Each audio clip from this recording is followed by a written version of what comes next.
Kilo में है। तब बताना जी 30 रुपये किलो है। सही बात। हाँ बड़ा सस्ता है वो, बड़ा सस्ता है वो। वही नहीं 4-5 किलो। अरे सब्जी है महीना। हाँ हाँ बड़ा मीठा है वो, बड़ा रसदार है। ऐसे हाँ ये सब्जी बारे। अरे बताना 2 सब्जी लगाने का ऐसे। हाँ हाँ महा नहीं दिया भाई। अरे कैसे पाव लगाया? महा लगा है भाई 20 रुपये किलो। ऐसे हाँ महा नहीं दो भले खा ले। अरे सुनना। अच्छा आज मैं दे हूँ। हाँ कल नहीं दे हूँ। हाँ बिहार में तो देती हूँ। का भरोसा है बोला हुए, का भरोसा है? अरे पक्का गारंटी से भरोसा है। नहीं है हर वही नहीं नहीं दे ले तो भाई देखो बड़े खाने मजादार है, रसदार है वो। ऐसे लेना था ऐसे गिर जाता है। बताना करिए भाट अब चोरी करिए भाट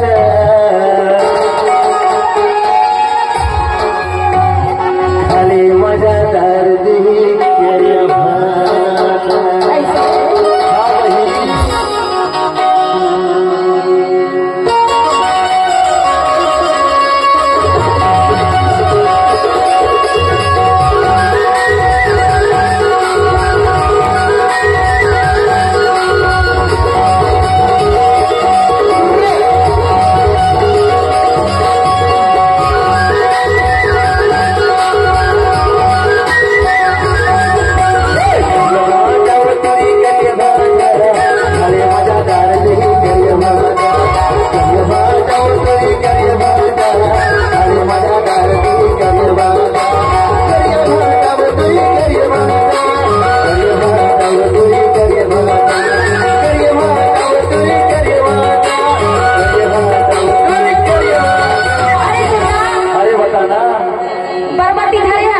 सब पर धरे हो वही।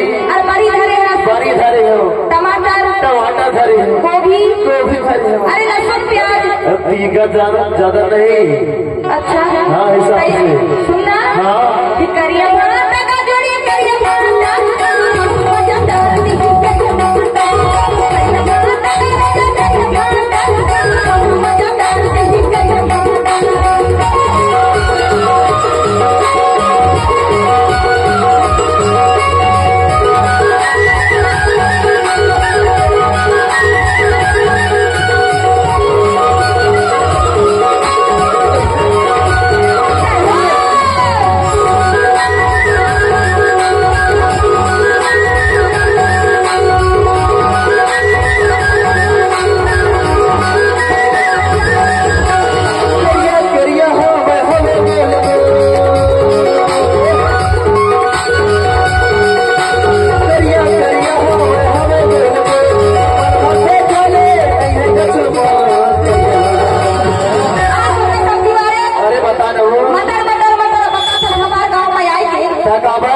सब्जी नहीं है।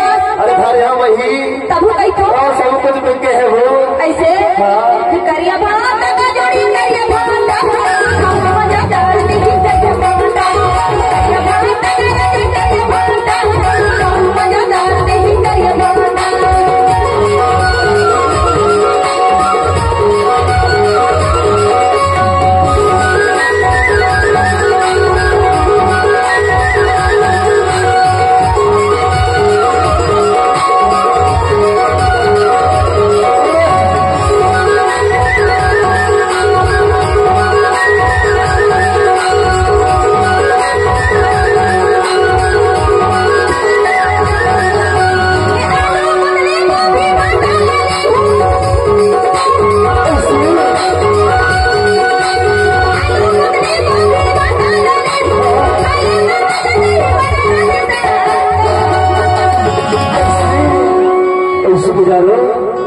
करिए भाट तेरी करिए भाट अरे मजादार दी करिए भाट करिए भाट तेरी करिए भाट अरे मजादार दी करिए भाट।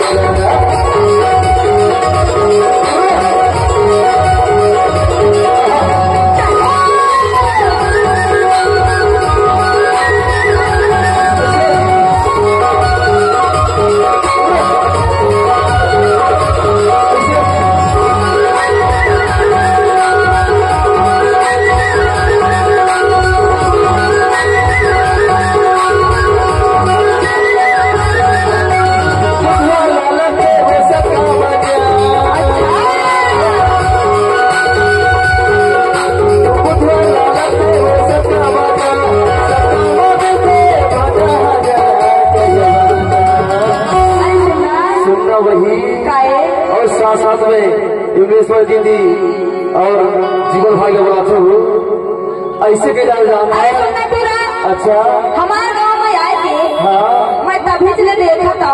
अच्छा खेती जाता होती जाता तो सब्जी लग रही। हाँ अब तक ठोकरा नहीं रहता। अरे भारी तब है बही अरे बाबा नाचे के समाज नहीं है।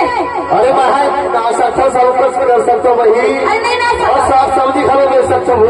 अरे सुनना हाँ रुक जा बेटा। अच्छा ये लग रहा कर दिया कोई टेंशन नहीं हमारा कोई है निकल जा। अरे सुनना बाबू मौला सपोर्ट कर एला सपोर्ट को सब ताली बजाओ। कोई नहीं ओए लगता जीत गया। काय साल ले तो यार एक बार पुरानी की अरे सुनना लगता जीत जाऊँ सरपंच में नहीं आऊँ। अरे सुनना अरे बताना तब देख मैं तकरारी की काय सालू एक बार ले तो एक बार अजमा के सब लोग फिर भाटा खिलाऊंगा साफ सब्जी सब लोग खिलाऊंगा। कौन बंदा पुरानी की वाह यार हाँ अरे यार हमारे पार्टी में चलो अरे सुनना वही अरे सुनना वही जी तू अरे सुनना हाँ ये तेरा लोग आए बीच में छोड़ के बैठ गए। डर है दादा नहीं है वही कैसे डर है नहीं ना सकत है नहीं ना सकत टमाटर है दया से कहीं टमाटर। अरे सुनना हाँ ये टूरा तोर मां कदम हरी ये टूरा तोर मां कदम हरी ऐसे नहीं बना सकते ना।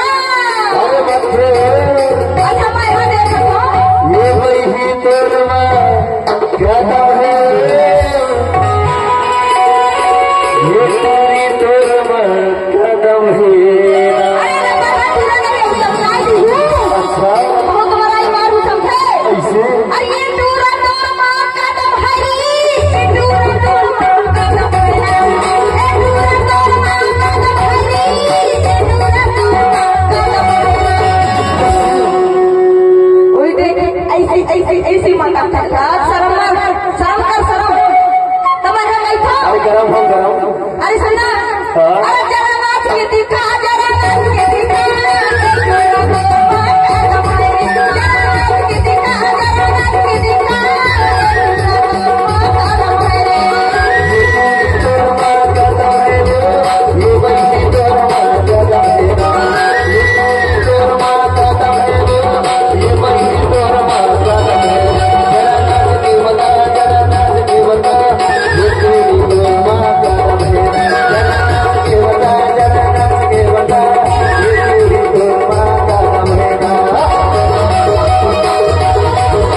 तुला या वैराची